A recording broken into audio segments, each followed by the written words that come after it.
चलिए, आज की क्लास में सभी का स्वागत है। हम लोग पूर्व की क्लास में पढ़ रहे थे यूरोपियन कला और उसमें हम लोगों ने यथार्थवाद पढ़ लिया था। आज की क्लास में हम लोग पढ़ेंगे बारबीजा चित्रकार।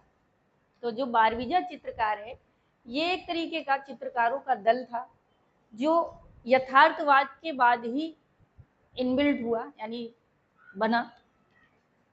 इस ग्रुप में ये विशेषता थी कि यहाँ पे जो कुछ चित्रकार थे, जैसे रूसो, दुबिन्यो, मिले, कोरो, प्रमुख ऐसे कुछ कलाकार थे जिन्होंने यथार्थवाद को ही आधार बनाकर कार्य किया था। लेकिन इस दल का निर्माण करने का कारण ये था कि कुछ ऐसा था कि एक गांव था और गांव में जाकर वहां पे लोगों के अंदर ये भावना मतलब उत्पन्न हुई कलाकारों में कि कहीं ना कहीं हम लोग दृश्य चित्रण को उद्देश्य बनाकर चित्रण कार्य करें। तो ये ग्रुप एक तरीके से दृश्य चित्रण कला का भी एक आरंभिक दल कहलाता है यथार्थवाद में। तो चलिए इसके बारे में पढ़ते हैं। तो 19वीं सदी के पूर्वार्ध में चित्रकारों का यह दल 19वीं सदी के पूर्वार्ध में चित्रकारों का यह दल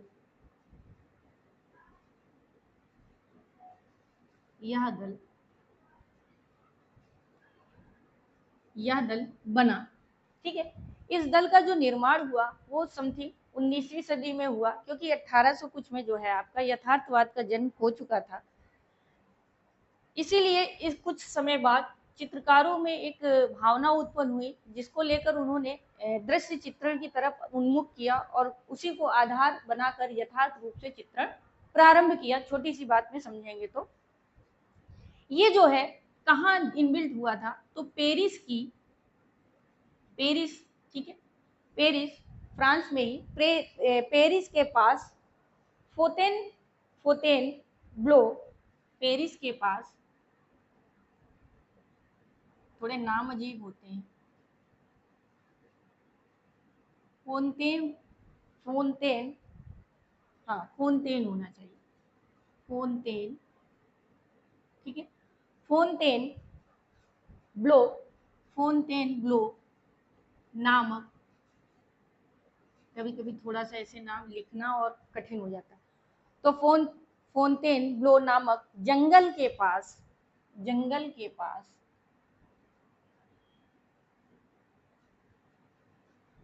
ठीक है, कहां पर, तो जंगल के पास बारबीजा नामक एक गांव था। ठीक है, क्या था, बारबीजा नामक एक गांव था। ठीक है, इसी जगह पर क्या हुआ था, गांव था जहां पर दृश्य चित्रण का उद्देश्य लेकर, गांव था दृश्य चित्रण का उद्देश्य लेकर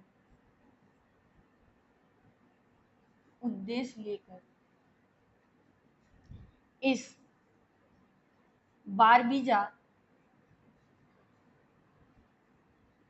चित्रकार का दल का निर्माण हुआ। यानी इनका उद्देश्य क्या था, दृश्य चित्रण इनका उद्देश्य था। और जगह क्या थी, फोंटेन ब्लो नामक एक जंगल था, वहीं से कुछ दूरी पर बारबीजा नामक गांव था। और इसी गांव के नाम पर ही, अगर पूछा जाए बारबीजा नाम कैसे पड़ा, तो इसी गांव के नाम पर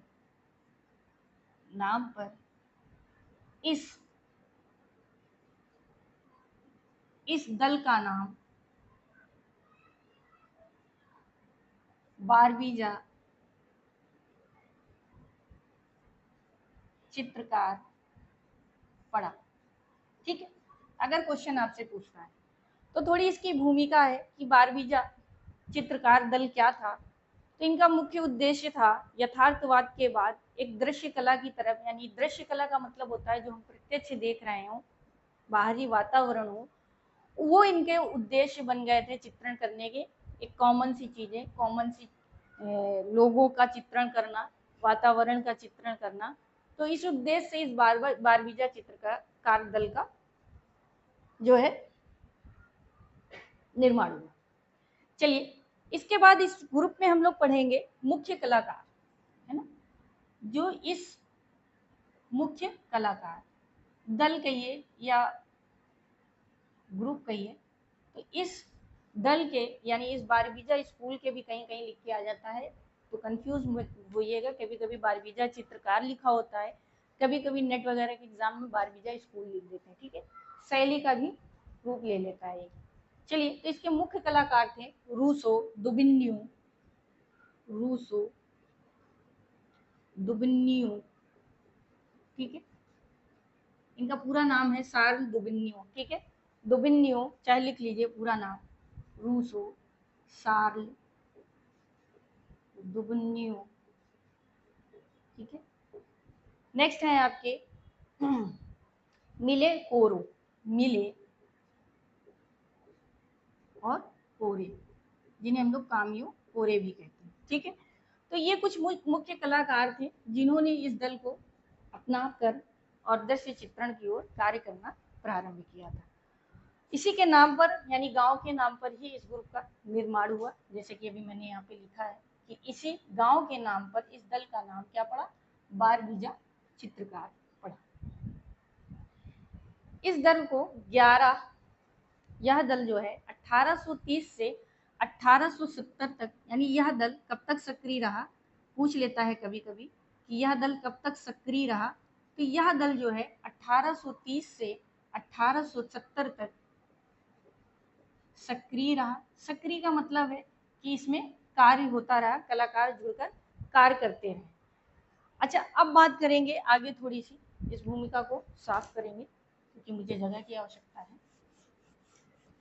और इसके बाद जो टॉपिक आपका स्टार्ट होगा, बहुत अच्छा टॉपिक स्टार्ट होगा, प्रभाववाद। लेकिन अब थोड़ा सा हम परीक्षा की दृष्टि से ही पढ़ाएंगे, बहुत डीपली नहीं पढ़ाएंगे। आगे भविष्य में समय मिला तो बहुत डीपली भी क्लास चढ़ाई जाएंगे। चलिए, इस दल के जो चित्रकारों का उद्देश्य था, चित्रकारों का उद्देश्य, ठीक। तो जो चित्रकारों का उद्देश्य है वो क्या क्या था, तो पहला उद्देश्य इनका था प्राकृतिक दृश्य बनाना, ठीक है। क्या था, प्राकृतिक दृश्य बनाना, ठीक है। यानी प्राकृतिक दृश्यों को ही आधार बनाकर चित्रण करते थे, ठीक है। ग्रामीण जीवन का प्रत्यक्ष निरीक्षण करना व ग्रामीण जीवन का प्रत्यक्ष निरीक्षण करना,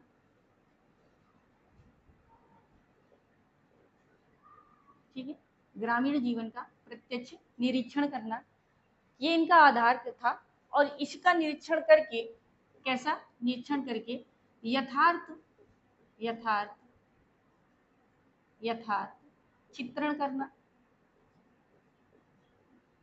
करना यहाँ के कलाकारों का मुख्य उद्देश्य था। क्वेश्चन पूछ ले, बारबीजा चित्रकारों का मुख्य विषय क्या था, तो प्राकृतिक व ग्रामीण जीवन दृश्य था। इस कारण यह पहली बार हुआ कि कलाकारों ने, जब इनकी ये भावना थी, तो इस भावना के कारण, ठीक है, कलाकारों की इस भावना के कारण यह पहली बार हुआ कि कलाकारों ने, यह पहली बार हुआ कि कलाकारों ने ठीक है, मतलब ऐसा भावना में परिवर्तन हुआ कि कलाकारों का कार्य क्षेत्र, यह पहली बार हुआ कि कलाकारों का कार्य क्षेत्र बाहर जाकर खुले वातावरण में प्रत्यक्ष यथार्थ चित्रण हो गया, ठीक है। तो यह पहली बार हुआ था कि कलाकारों ने बाह्य प्राकृतिक वातावरण को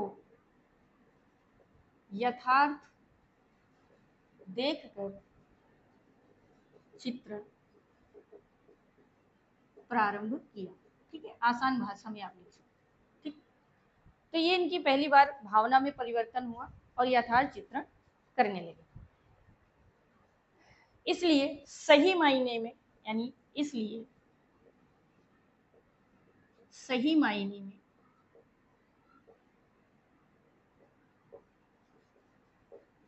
बारबीजा चित्रकार यथार्थवादी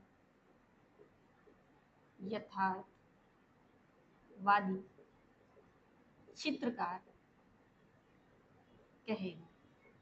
ठीक है, इनकी इसी भावना के कारण इन्हें यथार्थवाद यानी यथार्थवादी चित्रकार कहा गया।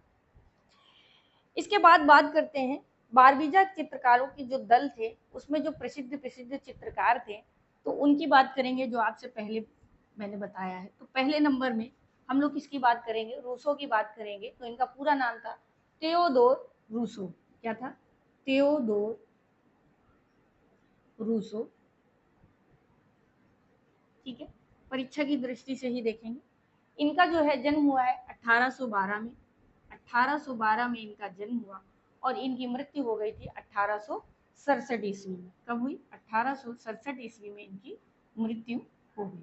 ठीक, अब बात करेंगे जो इन्होंने बारबीजा दल में प्रमुख चित्रकार बनाए, जिस कारण से सबसे उत्कृष्ट चित्रित था। तो इनका सबसे उत्कृष्ट चित्र यानी बारबीजा दल में, तो इनका सबसे उत्कृष्ट चित्र था ओक का वृक्ष। ओक का वृक्ष ये सबसे प्रसिद्ध चित्र है। किसका? थियोडोर रूसो का। तो अगर आपसे पूछ ले ओक का वृक्ष चित्र किसका है, तो थियोडोर रूसो का है। और ये किसमें यानी किस समय बनाया था? तो बारबीजा चित्रकार के दल के रूप में जब इन्होंने कार्य किया था, तो यह इनका सर्वश्रेष्ठ चित्रकार था यानी चित्र था, सॉरी। इसके बाद दूसरे नंबर पे हम बात करेंगे। दूसरे हैं आपके प्रसिद्ध चित्रकार मिले। क्या है? मिले। इनका जन्म जो हुआ था, मिले का जन्म हुआ है 1814 में। 1814 में, और इनकी मृत्यु हो गई है 1815 में। इनकी 1875 में इनकी मृत्यु हो गई। ठीक है, 1875 ईस्वी में इनकी मृत्यु हो गई। इनका जो प्रसिद्ध चित्र था, जिन्होंने केवल यानी इन्होंने जो है केवल क्या किया था? केवल इन्होंने ग्रामीण जीवन को चित्रित किया। ये एक ऐसे मात्र कलाकार थे जिन्होंने ग्रामीण जीवन को चित्रित किया। तो इनके जितने भी चित्र हैं वो ग्रामीण जीवन पर आधारित चित्र हैं, जिसमें इनको है जिसमें इनका प्रसिद्ध जो चित्र है उनकी बात करेंगे। तो इधर से भी हम साफ करने के बाद ऊपर से लिखेंगे।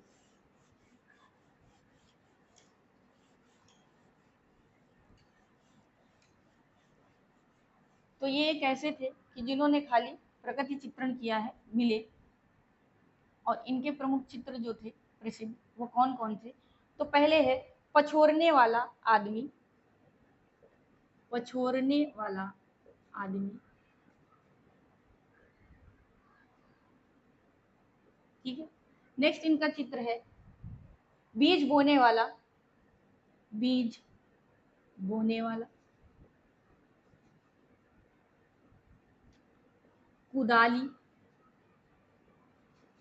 है ना?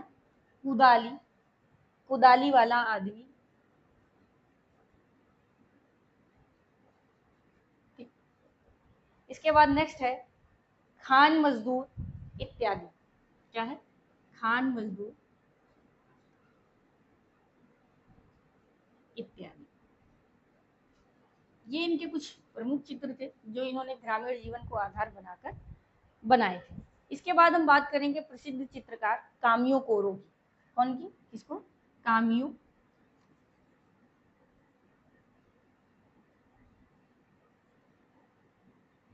कोरे। कोरे या कोरो दोनों लिख के आ जाता है, जो आपको उचित लगे। कामियो कोरो। ठीक है, इनका जन्म हुआ है 1796 में। 1796 में, और इनकी मृत्यु हो गई है 1875 में। इनकी भी मृत्यु कब हुई? 1875 में। इनके प्रसिद्ध चित्रों की बात करेंगे, जो कि इन्होंने यथार्थ रूप में बारबीजा चित्रकार दल में जुड़कर काम किया है।